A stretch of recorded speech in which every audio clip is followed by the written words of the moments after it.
Hello বন্ধুরা, কেমন আছেন সবাই? আশা করি সবাই অনেক অনেক ভালো আছেন। আজকে আমরা শিখব কিভাবে মোবাইল দিয়ে খুব সহজেই একটি লোগো তৈরি করা যায়। So let's start. প্রথমেই আমাদের পিকচার সফটওয়্যারটি ওপেন করতে হবে। ওপেন করার পর আপনি এখানে প্লাস আইকন দেখতে পাচ্ছেন, এখানটায় ক্লিক করবেন। ক্লিক করার পরে আপনার অটোমেটিকলি একটা ছবি তৈরি হয়ে যাবে। এরপর আপনি এখানে ডিজাইন করবেন। তো ডিজাইন করার জন্য আপনারা প্রথমে একটা ব্রাশ সিলেক্ট করবেন, এটাকে ছোট বড় করতে পারবেন, শেপ চেঞ্জ করতে পারবেন। তো যে কোনো একটা শেপ চেঞ্জ করে কালার নিয়ে আপনি একটা ড্রয়িং করতে পারবেন। তো এইভাবে আপনি একটা সার্কেল ড্রয়িং করবেন অ্যাট ফার্স্ট। এরপর এটাকে আপনি ছোট বড় করতে পারবেন। এরপর আমরা আরেকটা সার্কেল তৈরি করব। দেখেন, ইচ্ছা করলে আপনি এগুলার কালার চেঞ্জ করতে পারবেন।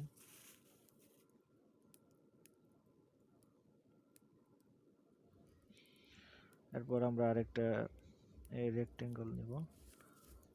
এখন দেখতে পাচ্ছেন আমরা এই রেক্টেঙ্গেলটা বৃত্তের মাঝখানে বসালাম। এরপর বাড়তি অংশগুলো আমরা মুছে দেব।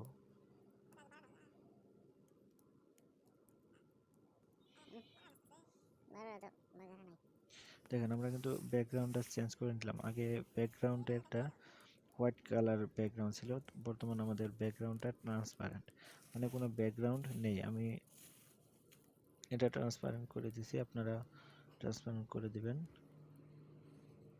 এরপর বাড়তি অংশগুলা কেটে দিবেন।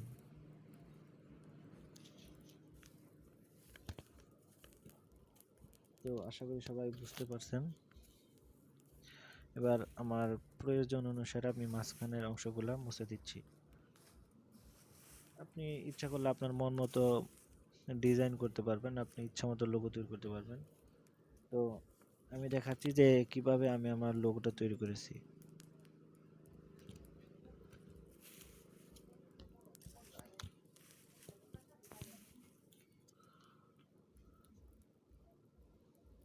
দেখেন, এখানে আমি আরেকটা শেপ নিলাম। এরপর এখানে আপনি কালার সিলেক্ট করতে পারবেন।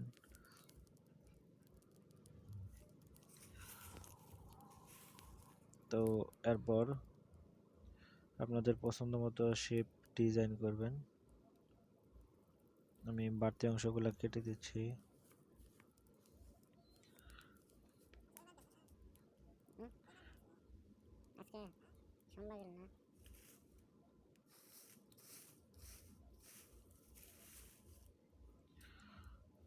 মাঝখানে আরেকটা রেক্টেঙ্গেল নিতেছি, আপনারা ইচ্ছা করলে আপনাদের মন মতো ডিজাইন করতে পারবেন। আমি আমার নাম অনুসারে সার্কেলের মতো করে একটা লোগো তৈরি করতেছি।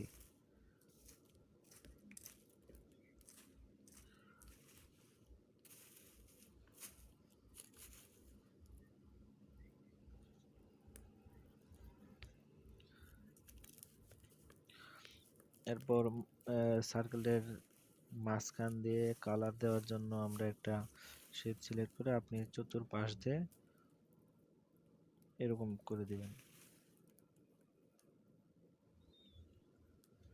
এরপর মাঝখানে অংশগুলো কেটে দিবেন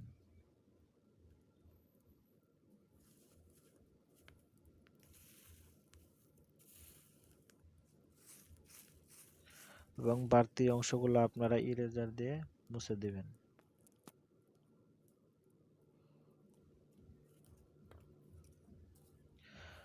এরপর যে কোনো অ্যালবাম থেকে আপনার ছবি সিলেক্ট করে আপনি ইচ্ছা করলে মাঝখানে বসিয়ে দিতে পারেন। এখান থেকে আমি আমার একটা ছবি সিলেক্ট করতেছি। সিলেক্ট করার পরে আপনারা ছবিটা টিকমার্ক দিয়ে দিবেন। এখন দেখেন আমার ছবিটা কিন্তু কাজ করতেছে না, এটা আমার ইরেজ করার প্রয়োজন। তো এখন কি করবেন? এখন আপনি এই যে বাম পাশে লেয়ার আছে, লেয়ারগুলো আপনি ইচ্ছা করলে উঠিয়ে দিতে পারেন। তো দেখেন এই যে ছবিটা চলে গেছে, দেখেন। এবার আপনি একটা ছবি সিলেক্ট করবেন আপনার ইচ্ছা মতো।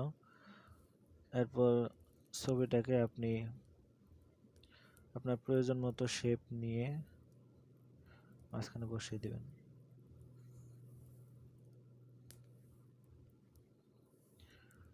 বেশ,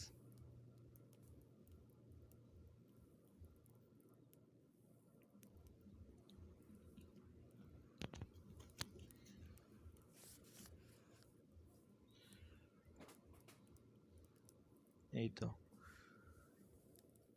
তো এরপর আমরা ছবিটি সেভ করব আমাদের ফোনে।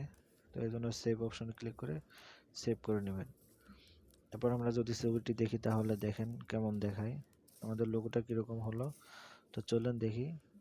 এই হলো আমাদের সেই লোগো। ইচ্ছা করলে আপনি এরকম অনেক লোগো তৈরি করতে পারবেন। তো আজকের মতো এই পর্যন্তই। আল্লাহ হাফেজ।